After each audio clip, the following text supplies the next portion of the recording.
Hello students.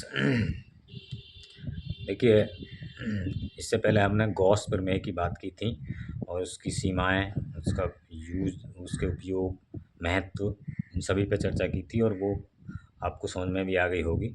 तो देखिए, अब हम तो इसमें एक वो चीज़ आई थी गॉसियन पृष्ठ। तो गॉसियन पृष्ठ क्या होता है आज देखेंगे। तो गॉसियन पृष्ठ व इसकी विशेषताएं। तो क्या होता है, यह एक त्रिविमीय काल्पनिक बंद पृष्ठ होता है, काल्पनिक होता है, जिसकी सहायता से गुरुत्वीय विद्युत तथा चुंबकीय क्षेत्रों के फ्लक्स की गणना की जाती है। गुरुत्वीय फ्लक्स, विद्युत फ्लक्स तथा चुंबकीय फ्लक्स, गुरुत्वीय विद्युत तथा चुंबकीय क्षेत्रों के फ्लक्स की गणना की जाती है। तो अब इसकी विशेषताएं क्या हैं, देखिए विशेषताएं हैं। यदि आवेश विविक्त है, नंबर 1, तो गॉसियन पृष्ठ को किसी भी विविक्त आवेश से नहीं गुजरना चाहिए। यदि आवेश विविक्त है यानी कि अलग अलग है, तो गॉसियन पृष्ठ को किसी भी विविक्त आवेश से नहीं गुजरना चाहिए, जबकि यह सतत आवेश से गुजर सकता है, होकर गुजर सकता है। आवेश का वितरण विविक्त है तो, सतत है तो गुजर सकता है। और नंबर 2, पृष्ठ की आकृति स्रोत के सम्मित होनी चाहिए, जिससे क्षेत्र पृष्ठ के प्रत्येक बिंदु पर लंबवत व नियत हो। समझे? तो जब इसका उपयोग करेंगे ये समझ में आ जाएंगी। तो पृष्ठ की आकृति जो है स्रोत के सम्मित होनी चाहिए, स्रोत के दोनों ओर एक सी, जिससे क्षेत्र पृष्ठ के प्रत्येक बिंदु पर लंबवत व नियत हो। और नंबर 3, यह पृष्ठ उस बिंदु से गुजरना चाहिए जहां विद्युत क्षेत्र ज्ञात करना है। ठीक है, उस बिंदु से गुजरना चाहिए। नंबर अगला, यह पृष्ठ एक बंद पृष्ठ होना चाहिए, जिससे उन बिंदुओं जो पृष्ठ के अंदर हैं या पृष्ठ पर हैं या पृष्ठ के बाहर हैं, उनके बीच अंतर किया जा सके, उन्हें पहचाना जा सके। और नंबर अगला है, ये गॉसियन पृष्ठ के उदाहरण हैं। तो गॉसियन पृष्ठ के उदाहरण हैं, देखो, बिंदु आवेश के लिए। तो गॉसियन पृष्ठ के उदाहरण हैं ये क्या है, बिंदु आवेश के लिए गोलीय पृष्ठ, बिंदु आवेश के लिए गोलीय होता है। जब बिंदु आवेश को उसके चारों ओर खींच लेते हैं, जिस बिंदु पर उसको ज्ञात करना उससे होता हुआ। अनंत व सीधे तार के लिए बेलनाकार होता है, जैसे सीधा तार है अनंत लंबाई का, तो इसके इसके एक और या दूसरी एक साइड में ही तो ज्ञात करेंगे, जिस बिंदु पर ज्ञात करेंगे उससे होता हुआ एक बेलनाकार खींच लेते हैं, बेलन। समतल चादर के लिए होता है घन, जैसे समतल चादर है तो इसके केंद्र पर इसी प्रकार का एक घन मान लेते हैं गॉसियन पृष्ठ। ठीक है। अब दूसरा है, हम चकती का पृष्ठ, वर्गाकार पृष्ठ गॉसियन पृष्ठ नहीं है। जैसे चकती का पृष्ठ गोल चकती है या वर्गाकार पृष्ठ है, ये दोनों गॉसियन पृष्ठ नहीं है।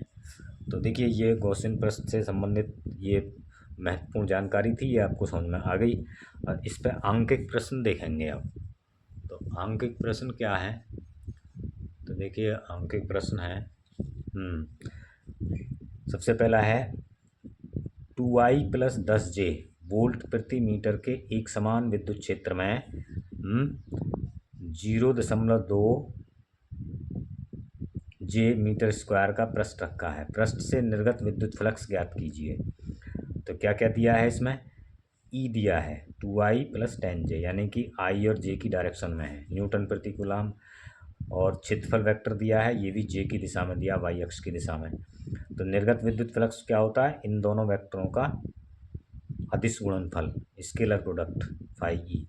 तो इन दोनों की स्केलर प्रोडक्ट रखिए, दोनों की देखिए आई की, यहाँ तो आई की जे में होगी, आई तो आई है ना, आई की जे में होगी तो आई डॉट जे, इन दोनों की भी 90 अंश होता है तो 0 हो जाएगी आई डॉट जे। तो और जे डॉट जे का मान हो, फिर इसकी गुणा होगी इसमें, तो फिर 10 × 2 0.2 जे गुणा जे, जे गुणा जे का मतलब होता है, जे डॉट जे का मतलब होता है 1।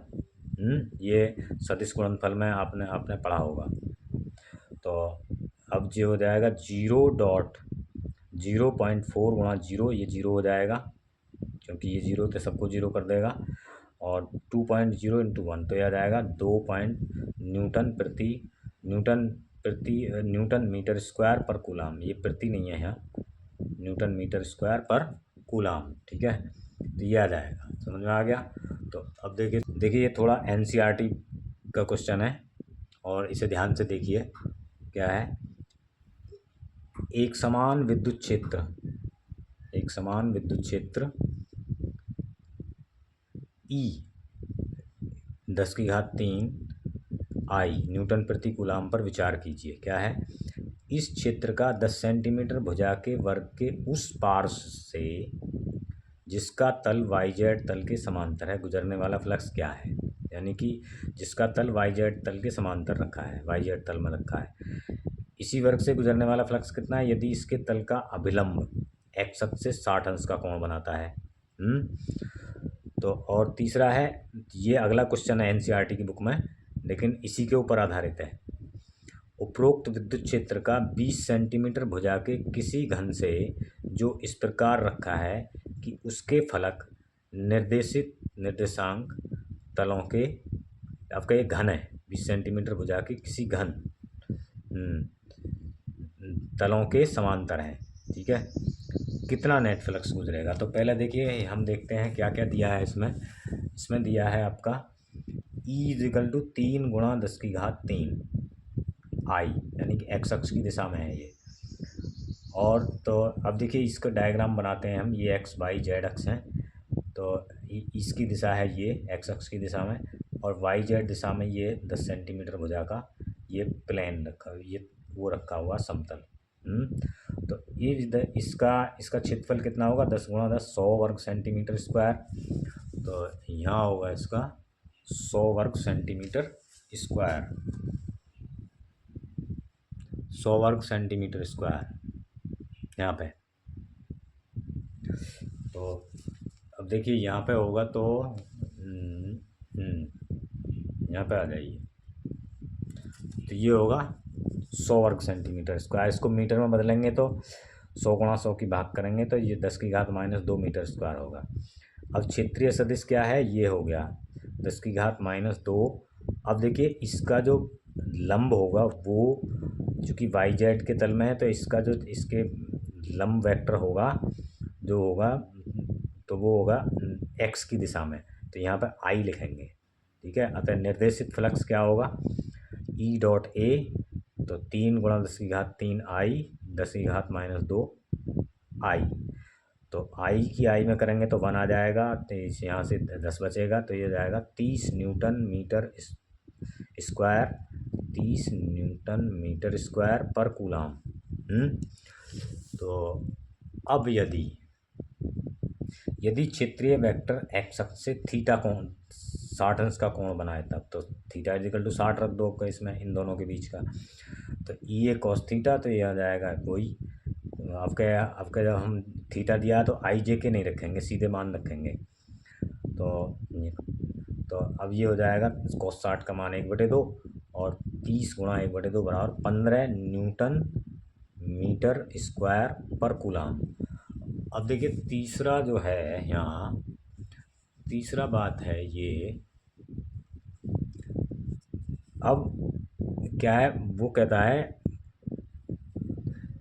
ये कहता है 20 सेंटीमीटर भुजा का घन है जो इस प्रकार है कि उसके फलक निर्देशित अक्ष के तलों के समांतर हैं। एक फलक यहाँ है इसका, एक फलक यहाँ है और एक फलक यहाँ है। ठीक है, तो इसके समांतर हैं। तो अब देखिए इनसे, तो अब घन में गुजरने वाली बल रेखाओं की संख्या विसर्जित होने वाली बल रेखाओं की संख्या के बराबर है। तो यानी कि जो घन में प्रवेश करती हैं बल रेखाएं, वो दूसरे फलक से इतनी इससे बाहर निकल जाती हैं। ठीक है, तो इसके अंदर जो है वो कोई फ्लक्स नहीं है, तो अतः घन से गुजरने वाला फ्लक्स जो है कितना होगा, नेट फ्लक्स 0 होगा। समझ में आ गया ना। तो घन से गुजरने वाला नेट फ्लक्स क्या है, वो 0 है। तो ये भी आपको पूरी तरह से समझ में आ गया होगा और दोबारा देख सकते हैं। तो थैंक यू।